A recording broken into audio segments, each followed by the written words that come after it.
जैन साथियों, आज parts of sentence लेके आया हूँ। देखिए, पार्ट्स ऑफ सेंटेंस होता है, कितने होते हैं? दो होते हैं। कितने होते हैं? दो होते हैं। पहला यानी कि फर्स्ट हमारा सब्जेक्ट होता है, सेकंड प्रेडिकेट होता है। यहाँ पे हम सब्जेक्ट को कर्ता कहते हैं, जबकि प्रेडिकेट को हम विधेय कहते हैं। सब्जेक्ट का मतलब होता है कर्ता और प्रेडिकेट का मतलब होता है विधेय। अब कर्ता कौन होता है? तो the subject of a sentence is the naming part. यहाँ पे आपको याद करना पड़ेगा कि नेमिंग पार्ट हमारा क्या कहलाता है? सब्जेक्ट कहलाता है। The subject of a sentence is the naming part that tells who और व्हाट। जब भी हम क्वेश्चन में हु लगाएंगे या व्हाट लगाएंगे तो सब्जेक्ट का मतलब पता चल जाएगा। अब यहाँ पे प्रेडिकेट क्या होता है? विधेय होता है। क्या होता है? विधेय होता है। The predicate begins with the verb. अच्छा, वर्ब भी होता है ना? एंड और इज द टेलिंग पार्ट, यानी कि ये टेलिंग पार्ट होता है। नेमिंग पार्ट और टेलिंग पार्ट में अंतर होता है। नेमिंग पार्ट का मतलब जो किसी का नाम बताए, है ना, वो क्या होता है? नेमिंग पार्ट होता है। टेलिंग पार्ट किसे कहते हैं? बताने वाले को। बताने वाले को क्या कहते हैं? टेलिंग पार्ट कहते हैं। तो यहाँ पर अपना नेमिंग पार्ट सब्जेक्ट कहलाता है, जबकि टेलिंग पार्ट प्रेडिकेट कहलाता है।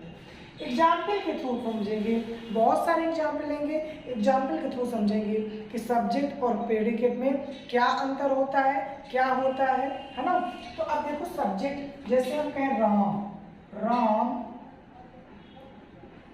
इज अ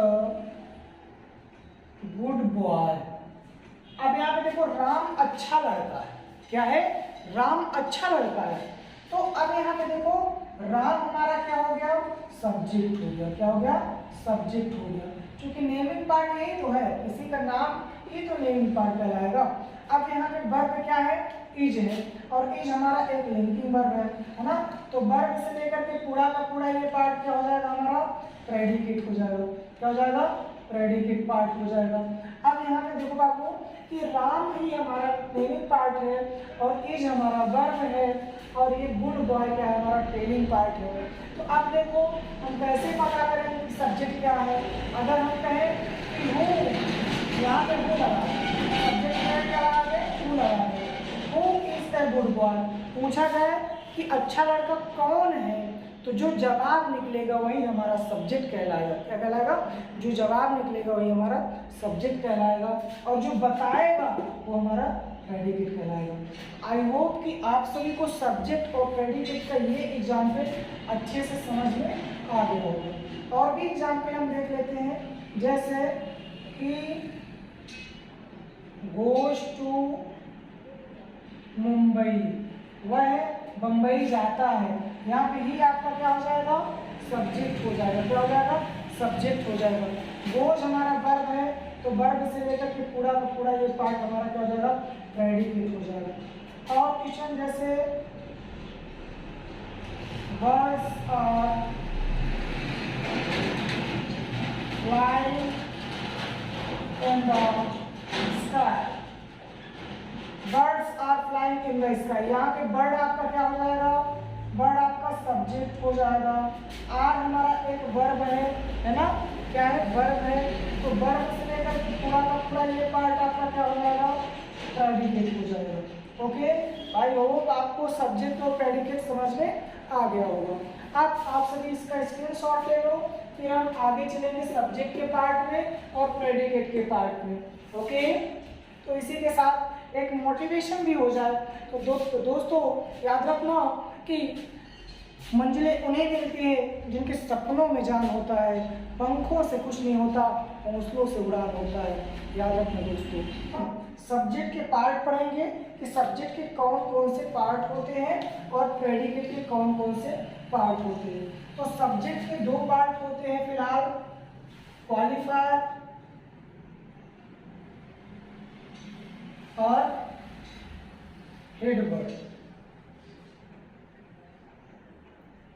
हेड वर्ड को हम मेन वर्ड भी कहते हैं, या फिर इन दोनों को, या फिर नाउन भी कहते हैं। याद रखना, नाउन भी कहते हैं। ठीक है, हम इसको नाउन भी कहते हैं। ओके, अब यहीं पे याद रखना, चाहे हेड वर्ड का हो, चाहे मेन वर्ड का हो, चाहे नाउन को, ये तीनों एक ही चीज होता है ना। अब हम देखेंगे प्रेडिकेट के कितने पार्ट होते हैं। तो प्रेडिकेट के 3 मुख्य पार्ट होते हैं। पहला वर्ब यानी क्रिया,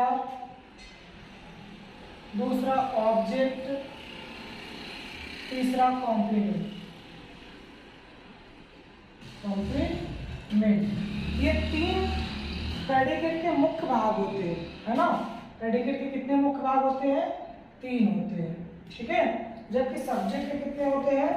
2 होते हैं, ठीक है।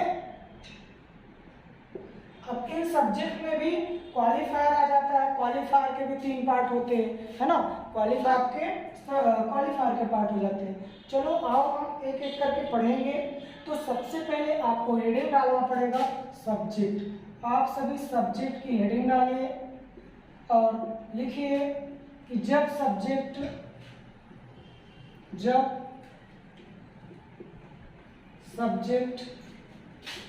एक वर्ड का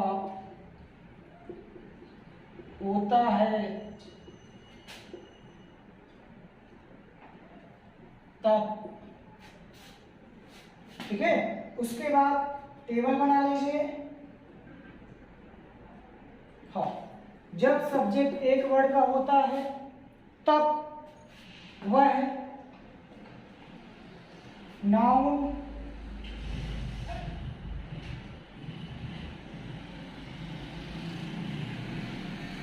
प्रोनाउन,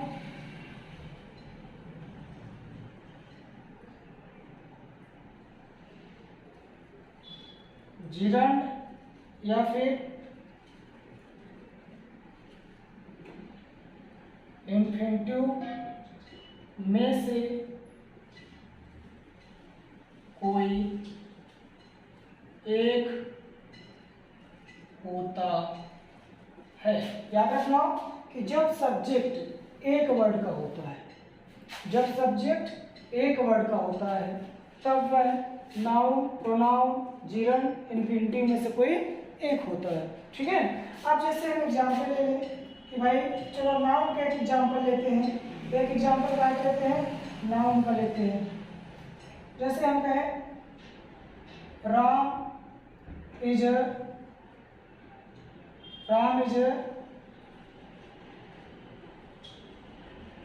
गुड स्टूडेंट। राम एक अच्छा छात्र है, राम एक अच्छा विद्यार्थी है। तो यहाँ पर राम जो है ये हमारा सब्जेक्ट है, और कैसा सब्जेक्ट है? नाउन सब्जेक्ट है ना। यानी ये जो सब्जेक्ट है ये क्या है? नाउन है। फिर हम एक प्रोनाउन ले लेते हैं, प्रोनाउन। तो आप सभी प्रोनाउन तो पढ़े ही होंगे कि संज्ञा के स्थान पर प्रयोग किए जाने वाले शब्द को सर्वनाम कहते हैं, है ना। संज्ञा के स्थान पर प्रयोग किए जाने वाले शब्द को सर्वनाम कहते हैं। तो अगर हम यहाँ पे राम के जगह पे ही कर दें तो he is a good student, है ना। तो ये हमारा क्या हो जाएगा? सर्वनाम हो जाएगा। क्या हो जाएगा? सर्वनाम हो जाएगा। अब जो मोस्ट इंपॉर्टेंट टॉपिक हमारा है वो जिरंड का है। क्या है? जिरंड का। तो हम जिरंड को अच्छी तरह से पढ़ेंगे।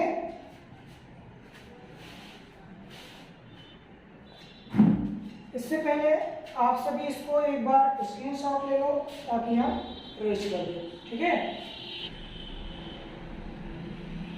जिरंड। अब जिरंड किसे कहते हैं? तो किसी भी वर्ब के फर्स्ट फॉर्म में आईएनजी जोड़ दिया जाए तो हमारा जिरंड का कार्य करता है, लेकिन सब्जेक्ट में वो हमारा जिरंड का कार्य करता है। जब भी किसी वर्ब के फर्स्ट फॉर्म में आईएनजी जोड़ करके कोई भी वाक्य बनाया जाए तो वह क्या कहलाएगा? जिरंड कहलाएगा। फॉर एग्जाम्पल जैसे हम वर्ब का फर्स्ट फॉर्म ले लें, जैसे हम ले लें रन। क्या ले लें? रन। अब आईएनजी फॉर्म जोड़ देंगे तो रनिंग हो जाएगा। अब हम सेंटेंस बना दें, running is a good exercise. Good exercise यानी दौड़ना एक अच्छी क्रिया है या फिर एक अच्छा व्यायाम है ना। तो यहाँ पे जो ये रनिंग है ये हमारा सब्जेक्ट का कार्य कर रहा है। ये क्या कार्य कर रहा है? सब्जेक्ट का कार्य कर रहा है। कैसा सब्जेक्ट है? ये एक जीरंड है। क्या है? जीरंड है। और भी एग्जाम्पल हम ले लें, जैसे स्विम। स्विम, तो स्विम में भी आईएनजी जोड़ेंगे तो स्विमिंग हो जाएगा। Swimming is a good for health, है ना। अब ऐसे ही मान लो हम यहाँ पे स्मोक ले लें, स्मोक, है ना।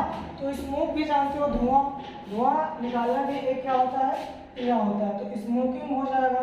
Smoking is injurious to health, है ना। तो स्मोकिंग यानी कि धुआं हानिकारक होता है। तो अब यहाँ पे देखो, ये जो सब्जेक्ट है, ये काम तो ये जो स्विमिंग है, जो स्मोकिंग है, जो रनिंग है, काम तो सब्जेक्ट का कर रहा है, लेकिन है क्या? ये जीरंड है। ये क्या है? जीरंड है। बकाया ये पूरा का पूरा पार्ट हमारा क्या है? प्रेडिकेट। ये पूरा का पूरा पार्ट क्या है? हमारा प्रेडिकेट है। आई होप कि आपको जीरंड भी बहुत अच्छी तरह से समझ में आ गया होगा। याद रखना, gerund is equal to first form plus ING. जब भी किसी सेंटेंस के शुरुआत में वर्ब के फर्स्ट फॉर्म में आईएनजी जोड़ करके बनाया जाए तो सब्जेक्ट का काम करता है। किसी भी सेंटेंस के अंत में जोड़कर बनाया जाए तो प्रेडिकेट का काम करता है। ओके, चलो हम चलेंगे इंफिनिटिव। इंफिनिटिव भी कुछ ऐसा ही होता है, वर्ब के फर्स्ट फॉर्म के पहले टू जोड़ देते हैं। क्या जोड़ देते हैं? टू जोड़ देते हैं। तो ये इंफिनिटिव का कार्य करता है। किसी भी वर्ब के फर्स्ट फॉर्म के पहले टू जोड़ करके जब कोई सेंटेंस बनाते हैं उसे इंफिनिटिव कहते हैं। तो उसे इंफिनिटिव कहते हैं। ठीक है। अब यहाँ पे देखो, जैसे हम यहाँ पे लिख दें, जैसे स्विम, है ना, तो इसके पहले हम क्या जोड़ दें? टू। अब सेंटेंस बना देते हैं, to swim is a good exercise, है ना। फिर ऐसे ही मान लो run, to run is good for health. ठीक है। ऐसे बहुत सारे सेंटेंस हम इसमें बना सकते हैं। Okay, I hope. अब यहाँ पे आप सभी देखो, ये सभी एक सेंटेंस है। तो यही मैंने शुरू में कहा था कि जब सब्जेक्ट एक शब्द में होता है तो वह नाउन, प्रोनाउन, जीरंड या फिर इंफिनिटिव में से कोई एक हो सकता है। आगे हम पढ़ेंगे फिर सब्जेक्ट के पार्ट, क्वालिफायर और वर्ड के बारे में, जो कि आज नहीं पढ़ पाएंगे। ओके, आज के लिए इतना ही। आप सभी को वीडियो देखने के लिए बहुत बहुत धन्यवाद। जय हिंद, जय भारत।